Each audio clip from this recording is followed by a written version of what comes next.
El último viaje de Cristóbal Colón.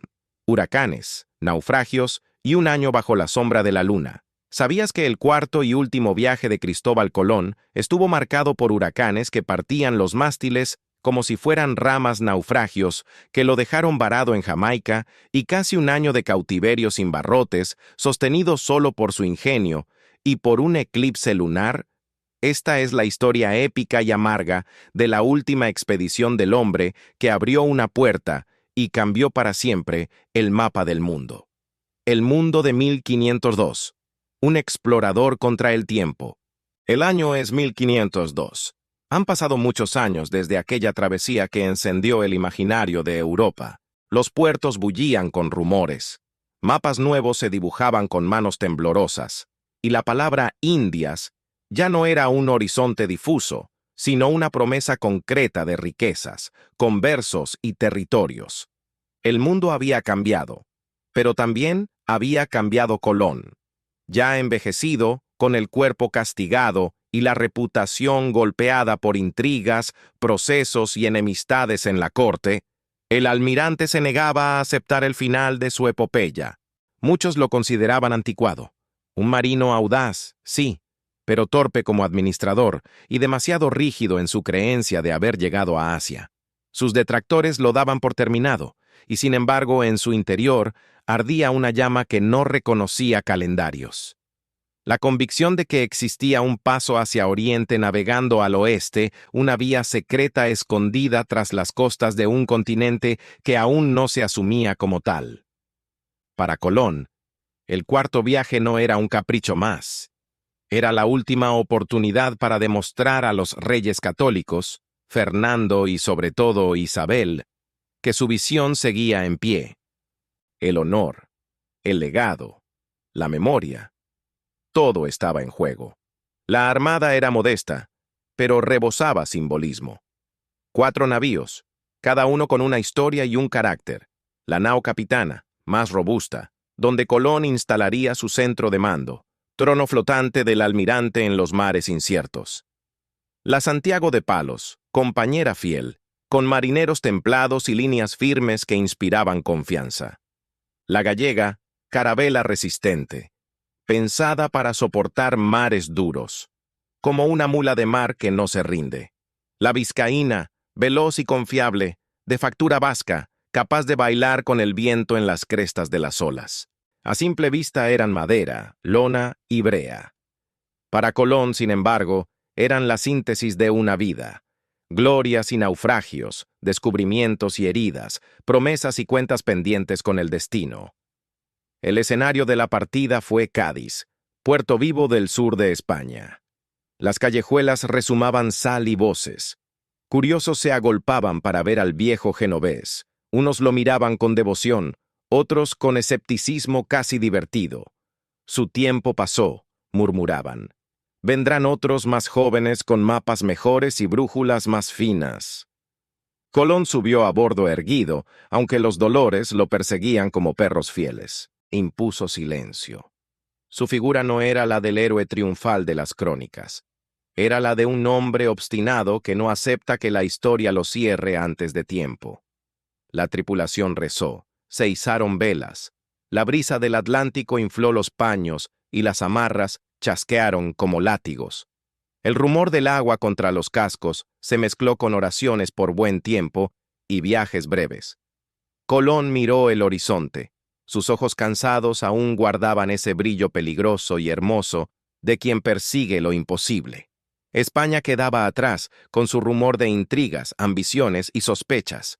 Por delante, un océano que ya le había dado mucho y cobrado más. Al acercarse al Caribe, emergió el enemigo que cada año despierta como una fiera. La temporada de huracanes. Sin cartas meteorológicas ni predicciones, para los marineros del siglo XV, aquellas tormentas eran monstruos invisibles que aparecían de repente, levantando murallas de agua y viento.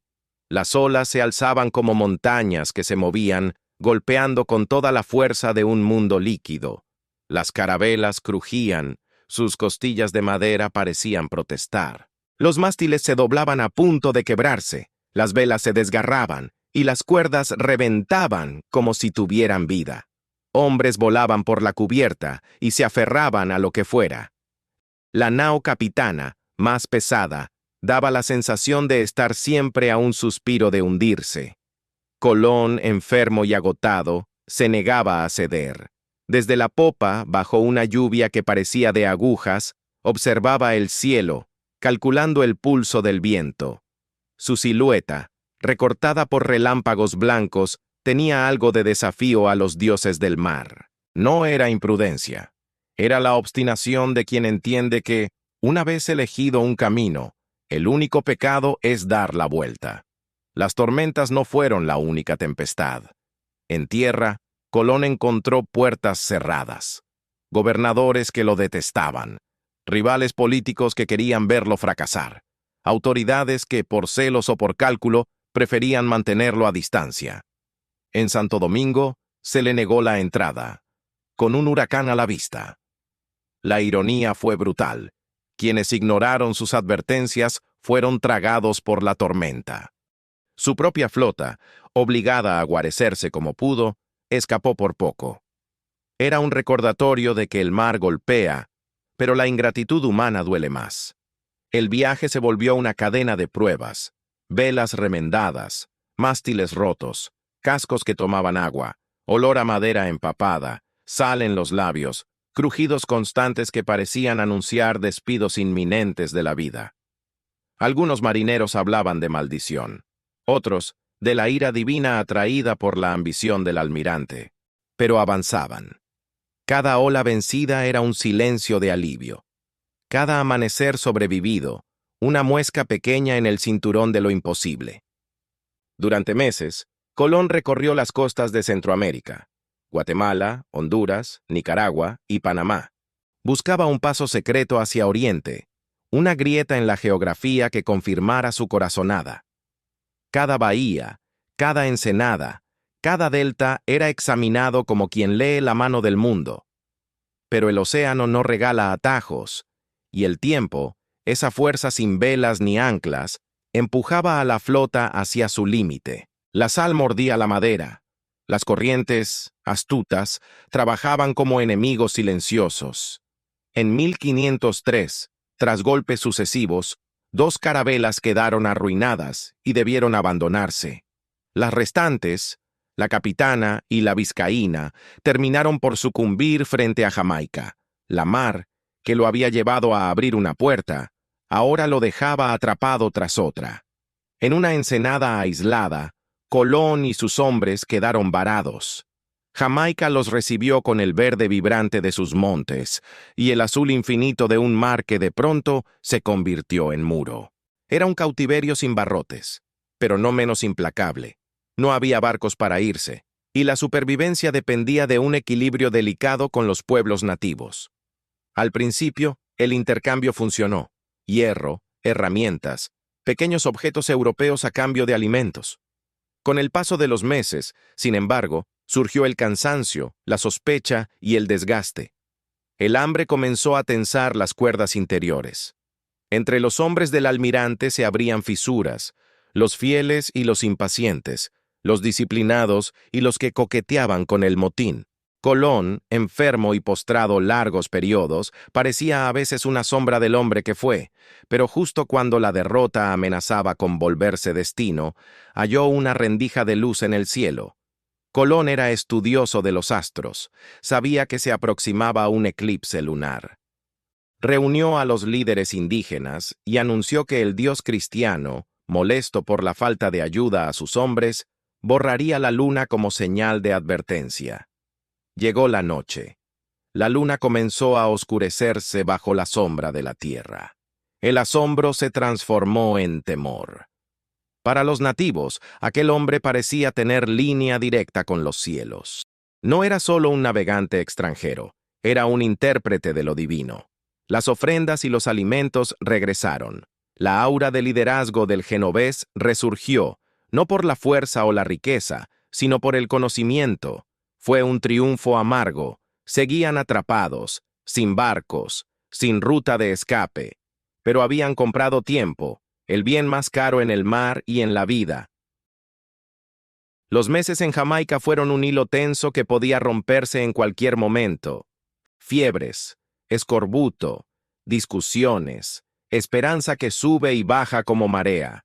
Colón sostenía la mirada del grupo, aún consciente de que el azar había tomado asiento en la mesa. Finalmente, a mediados de 1504, mensajeros en canoas lograron alcanzar la Española y traer socorro. La prueba, larga como una mala noche, llegó a su fin. El genovés que había desafiado océanos se convirtió, por un año, en prisionero de su propia suerte. Ese contraste, la grandeza del explorador y la desnudez del hombre, quedó tatuado para siempre en la historia. En 1504, Colón regresó a España. No hubo arcos de flores, ni multitudes, ni músicas de triunfo. Desembarcó abatido, enfermo, cansado, arrastrando no solo dolores de cuerpo, sino amarguras viejas y nuevas. Para entonces, otros navegantes, con otros mapas y otra fortuna, ocupaban los favores de la corona. El escenario político había cambiado. Isabel, su gran protectora, murió ese mismo año. Quedaba Fernando, más frío y calculador, menos inclinado a sostener al almirante sin el contrapeso de la reina. Colón se fue aislando en los pasillos de la corte. Sus enemigos aprovecharon el silencio para rellenarlo con acusaciones y sombras. Las promesas del pasado, privilegios, rentas, títulos, se volvían letras que nadie quería leer. El marino que había abierto un mundo era tratado, a ratos, como reliquia incómoda. Los últimos años transcurrieron en Valladolid.